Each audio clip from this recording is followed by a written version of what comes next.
possible that Amelia Earhart survived her final flight around the world? That is the new theory that was broadcast last year in the History Channel documentary titled Amelia Earhart, The Lost Evidence. A newly surfaced photograph, believed to be from around the time of her disappearance, shows a woman who resembles Earhart and also a man who resembles her navigator, Fred Noonan, in the Marshall Islands. The Marshall Islands are also very close to the flight path Earhart was on and near where experts believe she and Noonan crashed. This photograph has raised all sorts of questions surrounding her disappearance. Amelia's short life of accomplishments and the mystery of her final flight make her one of the most talked about historical figures to this day. I myself have been intrigued by her life since an early age.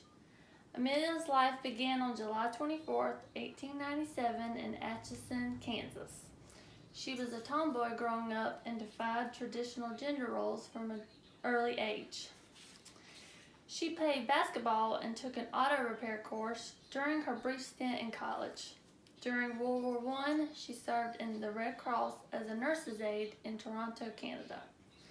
This is where she began watching pilots in the Royal Flying Corps train at a local airfield. When she returned back home to the U.S., she took her first plane ride in December 1920 with famed World War I pilot Frank Hawks. She was immediately hooked. A month later, she began taking flying lessons from fellow female pilot Nita Snook. She paid for them while working as a clerk at a telephone company in Los Angeles.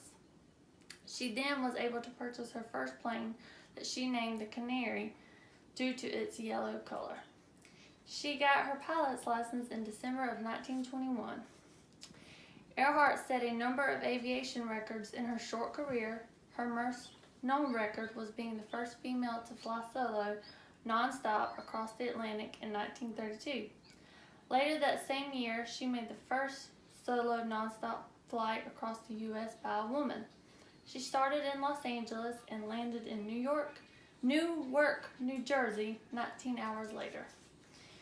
On June 1st, 1937, Amelia and Frank took off from Oakland, California on an eastbound flight around the world. They were traveling in a twin-engine Lockheed Electra. They flew down to Miami, on to South America, and down to Africa, across to India, and finally to Southeast Asia.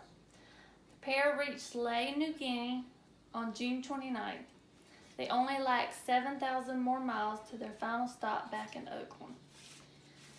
They departed Lae on July 2nd. It was the last time they were seen alive.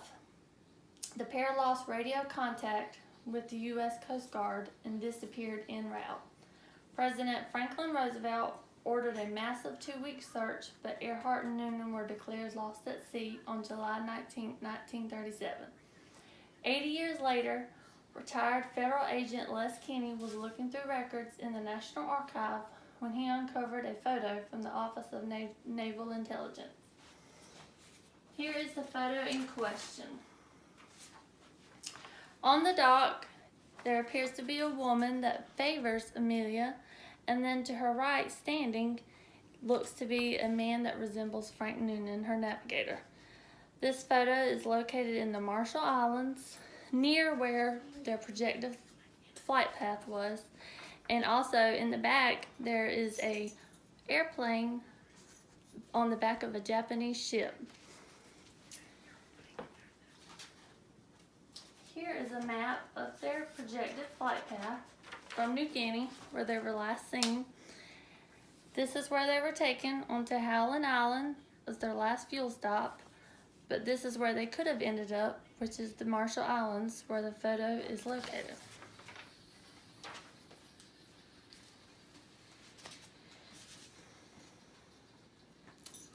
Agent Les Kinney also discovered Japanese communications to the U.S. about her disappearance on July 5th, 1937, just 3 days after their plane lost contact with the Coast Guard.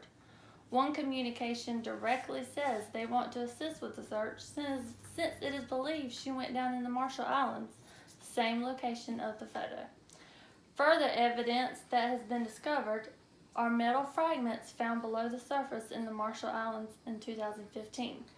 An investigative team flew there and conducted tests to determine that the pieces of metal are consistent with aircraft metal and that it could be from Earhart's plane.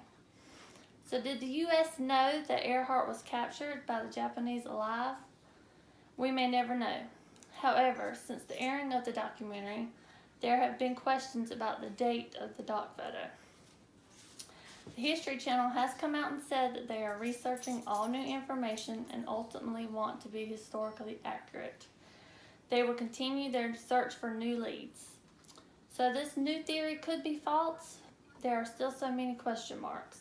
One thing for sure is this photo has brought forward new and exciting theories and everyone talking even more than before.